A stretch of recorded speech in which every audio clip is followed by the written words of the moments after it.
guys, welcome to Live Rite Tonight. I have Jessica with me. She is a certified life coach. I'm just going to talk about some tips, and she'll be doing a class with us shortly, so definitely tune in and look up when those classes will be starting. So Jessica, how are you? Good, how are you? Good. Thank you for having me. Yeah, thanks for coming. So if you want to start off and just kind of tell us a little bit about yourself. Yeah.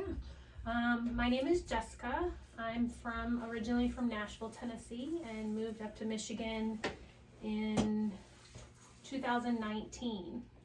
I was a life coach and mentor for almost 20 years, and then when the pandemic happened and I moved to Michigan, all the coaching stuff kind of came to a halt. So I am just getting back into that. Nice, awesome. So what are are you in recovery? Let's start there. I'm not in recovery, but my mom is a recovering alcoholic, and she also has some mental disorders that I grew up in and around. So I was introduced to things like Al-Anon, Alateen, from a pretty young start.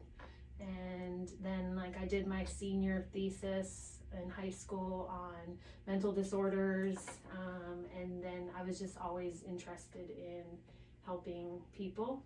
So it just sort of, I guess it stemmed from having the mom that I had. Yeah. That's awesome. I got to know a little bit more about Jessica, and her passion is awesome. I've already learned so much, so she's going to share some life skill tips with us, and I'm really excited to hear what you have to offer. Yeah. So over the years, I've kind of created these different programs and things to give people tools. So we talked a little bit about sharing one of those today, and I'm happy to share more about what I've done. Over the years, I would go into transitional facilities and give back to the women in the facilities. I'm also a hairstylist, so I did hair for them just to make them feel better about themselves and where they were. And then after doing that for years, I opened my doors of my home and created a step-down program and helped women find the skills that they were lacking to succeed in their recovery journey, and to not slip, to be more successful in their recovery. So I did that for probably 10 years, housed people, and in that just intuitively created a program that helped several women along the way stay clean and sober, and if they slipped, learned how to get back on the right track effortlessly. That's amazing. I think we've done very well as a society with filling those gaps and holes with addiction, but there still are those gaps and holes in having people like you to try and fill those gaps, and not understanding where people are coming from, but not necessarily living it personally, self-wise. Right. I think is amazing, and it's really exciting to hear from people that haven't experienced addiction personally, but almost everyone has been touched by it. Yeah. And to be able to have you share and have a passion to help people, I think it's amazing. Thank you. Yeah. Well, and I've learned over the years too, addiction is so much more than just drugs and alcohol. I mean, you could be addicted to working out. You could be addicted to shopping. You could be addicted. Yes. And over the years of the things that I've done and worked on, I've learned and found out how all this is connected. Yeah.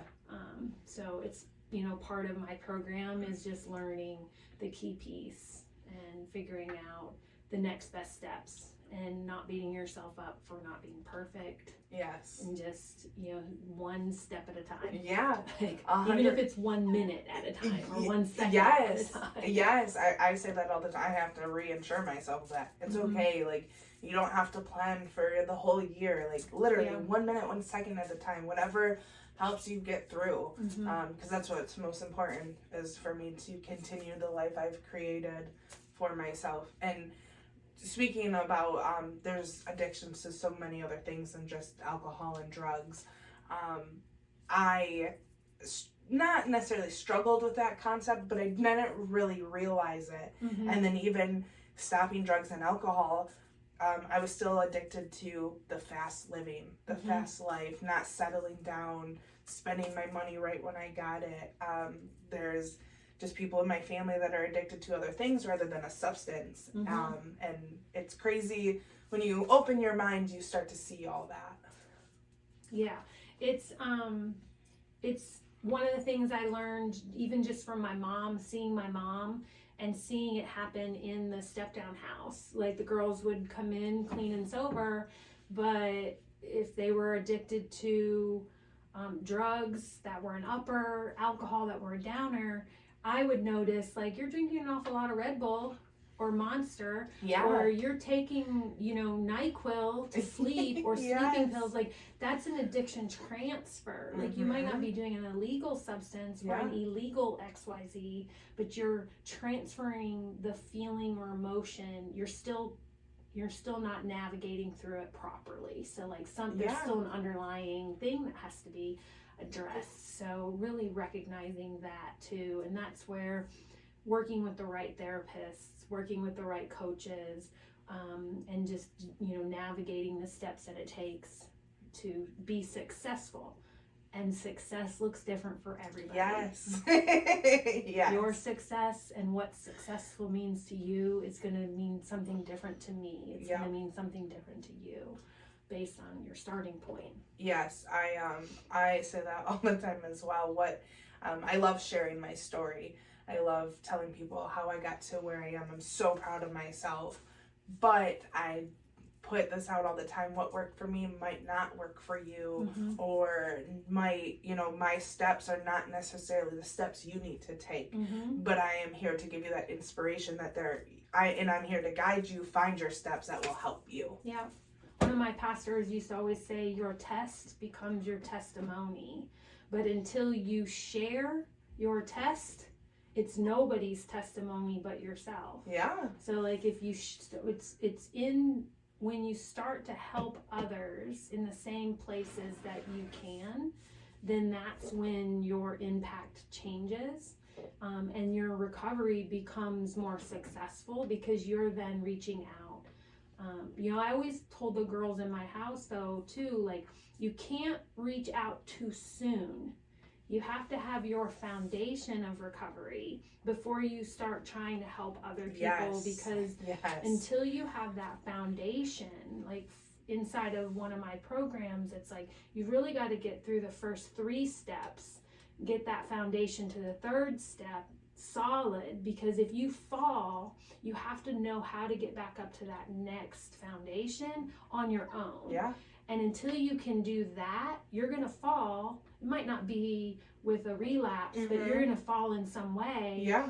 And as long as you can get back to step 3 on your own, then you can help other people. Yeah. Like, you can't really help until you're into like step 4, 5, and 6 of a program, and then you can go down and teach people things. Yeah. Because if you try to teach people too soon and they fail, it's like you gotta put the mask on before you put someone else's mask on. Yeah. Like with the flight, the plane scenario, things like that. So it's the same concept. Yeah, 100%. You can't help too soon or you'll drown.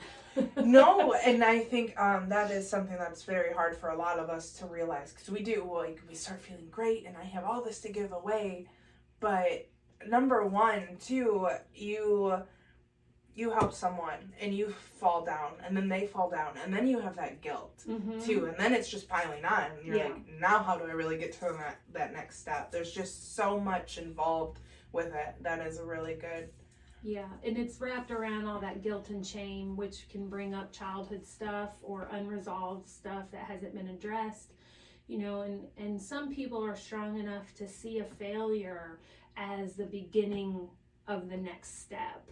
But some people, they aren't strong enough, and they see that failure as straight failure. Yeah. And they stay in that zone of failure and shame and guilt, and it causes more harm than good. So, you know, even in helping people, mentoring people, coaching people, you know, you've got to make room for them to fail and it be okay.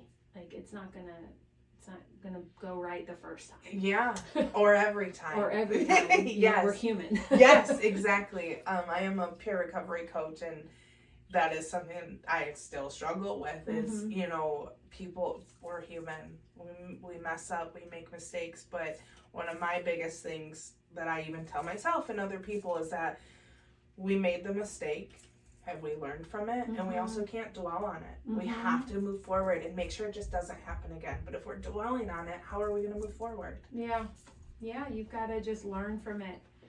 Even me, even though I'm not in recovery, there's still things in my life that I do think I was addicted to at a younger age, and I managed to figure things out on how to get out of it. And it was, you know, about giving back. It was about getting rid of things and decluttering and, you know, things like that. Yeah. So yeah, there's just so many different avenues that work for everybody. Yep. One of my goals is just to share as many things, like you share what you've gone through, share what's worked for you, and be kind of a sounding board for people, you know, that they may not have heard of these things or done these things. Yeah. And, you know, fear will keep you isolated and immobile. Yes. And it's the thing that I've seen so many people not break free from their addiction or their old life because they're afraid of what's on the other side of fear. Yeah. But so many times it's when you get past that first step, there's so much out there that can help you succeed in life. And a sober life, or a, you know, addiction-free life, you know, things like that. So yeah, I know even before I started my recovery journey, or even in early recovery, I was scared to even succeed. I don't know that. Like, I'm scared to even see what that looks like. Yeah. Because there's so much more to, you know, the fear of the unknown. Yeah. And I've self-sabotaged myself so many times because of that. Yeah, it's easy to do. I don't know where I get my strength from, but I love a challenge. I love change. I love healthy risks. And I've always told myself in my life, in my business, things like that, like no risk, no reward. There's, you know, if you don't risk something, you're not going to get the reward. Right. You've got to be willing to try something you've never tried before. And it could be simple. Yeah. Well, and I think that's where, that's a really good point, is you can start with the simple things and build your way up to these bigger, healthier risks as well. You know, just starting somewhere to see how you take it. Yep.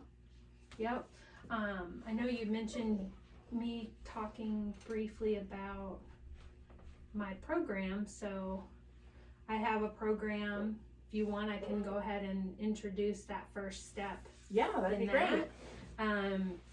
So I have a program, it's called the 5-Day Challenge, Loving Yourself Back to Life. And one of the first steps, I'm just going to read it because it's easier to read than to remember. But one of the first steps is to become a noticer. On day 1 of the Gratefulness Challenge, it's good to start with a very simple practice of noticing. So a grateful heart is the heart notices good things that are already present. In other words, when you're grateful, you're constantly seeing all the good that you have in your life. You're not constantly frustrated about what you don't have, not constantly searching for the next thing you're going to get. Rather, you're always on the lookout for good things that are coming into your life. And when you notice these things, you give thanks for them. A delicious meal, a gorgeous sunset, a car that you love, a peaceful walk with your loved ones, friends who make you laugh and love. If you want to be grateful, you must regularly be noticing all the good things, big and small, that come into your life. When you do this, your heart will be filled with gratefulness. So to become a noticer, the action that goes along with becoming a noticer is you decide today that you're going to notice at least 10 things that you're grateful for. Start noticing as soon as you wake up. Make an effort to notice something you're grateful for within the first 5 minutes of waking up. One of the things that I've done when I've done this for myself is like, you wake up and you're like, thank you for waking me up today. Mm-hmm. You know, you get in the shower and you're like, thank you for, you know, me having a roof over my head and running water. Mm-hmm. Like, I do hair for a living, so I've thanked, you know, that I have working hands. And, you know, just like, it can be like the littlest like important things. But it's when you start doing that, you can make a game of it. Like, it becomes kind of funny. Yeah. Because you like start finding like the most random things, and you're like, I'm thankful for my refrigerator. Yes. You know, Yeah. like, I'm thankful for my oven. Yeah. You know, like, it doesn't have to be anything profound or like crazy. Like, Yeah. I'm thankful for my feet. Yeah. You know, if you walk to work, you're thankful for your feet because your feet get you from point A to point B. Yeah. So the moment you notice something, give thanks for it. It can help you if you audibly say, thank you for this. By saying it out loud, you're actively reminding yourself of the good that has come into your life. You shouldn't have any trouble noticing 10 things to be grateful for. If you get to 10 early in the day, go for 20. The more you're grateful, the happier you'll be. So now it's time for you to practice noticing and be grateful. After your session, write how you felt in the that's the book. So it says write down the comments in the section below. But so that's just step 1 of the 5-day of loving yourself back to life. So it's just noticing. Yeah. So That's it's really interesting. Yeah. My goddaughter, she's 10, and she noticed something in her house that she never noticed, and it's been there her whole life. Mm-hmm. I go, it's really funny and ironic when you really take a look around and start noticing things you've never noticed. Yeah. Or noticing things that you're grateful for that you don't even think about being grateful for because we take for granted. Yeah. When I first moved here from Tennessee, I was living off of Jefferson and by the water. And I remember, like, I loved driving down Jefferson, and I would sometimes stop in the medians, like, and because I was just amazed at how much water was there and how the trees would blossom and how the sky would meet the water. And I started doing like prayer walks where I would walk every morning and just start praying for things that I wanted in my life to, you know, manifest. Mm-hmm. And I started just being thankful. Like, I know this is crazy because I'm not from here, but I was even thankful for the snow because it was so beautiful. It was, and my husband makes fun of me to this day. Like, I remember the first time I shoveled snow, I videoed it because I was like, oh my gosh, I'm shoveling snow. And my friend I was staying with at the time was like, yeah, wait till you're here a little longer. Yeah. I was like, it's so cool, like shoveling snow. You know, and it's, you choose to be thankful for things. Yes. You choose to look at things from a positive or a negative. And just like those science projects that kids do in school with plants, you talk positive to one plant, you talk negative to the other plant, and the positive plant thrives and the negative plant dies. Right. It's like that with ourselves too. So become a noticer. Yes. So I'm challenging people that hear this or see this, like, look around and start noticing things to be thankful for. Yes. And you can even comment on the video too, like some things you've noticed or some things that you're grateful for. That would be awesome. Yeah.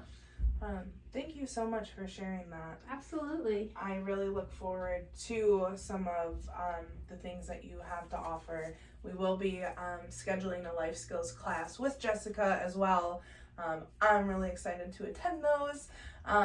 So definitely keep an eye out on our calendars and on our Facebook pages, and we will definitely be getting those scheduled, hopefully the end of January for the first class.